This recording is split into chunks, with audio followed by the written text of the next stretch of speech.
30મી September રાતના 11:30 વાગે નિજ મંદિરની અંદર અમે નવરાત્રિ નિમિત્તેનો માતાજીનો સિંદૂરનો વાઘો કે નેત્ર કે આપણે બધા તિલક બધા ચાંદલા એ બધું કમ્પ્લીટ કરી લીધું.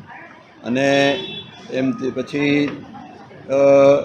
મારો મોટો સન એ ઉમરાણી અંદર નાના ગણપતિ હનુમાનજીનો વાઘો ધરાવતા હતા.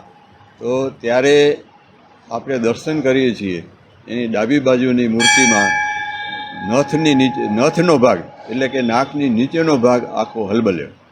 અને એ હલબલ્યો એટલે તરત જ મને ઘરમાં કહેવા આવ્યા કે ભાઈ આ પ્રમાણે થાય છે.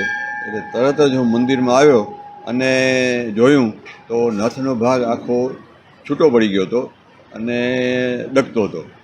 અને જ્યારે નજીક આવીને જોયું તો માતાજીના મુખવારવિંદ ઉપરના આખો જે મોઢોનો ભાગ છે એના 2 ભાગ આખા ખુલ્લા થઈ ગયા અને અંદરથી માતાજીના મૂળ સ્વરૂપના દર્શન થયા, જે અત્યારે આપણે જોઈએ છીએ કે જે આપણે અત્યારે દર્શન થાય છે.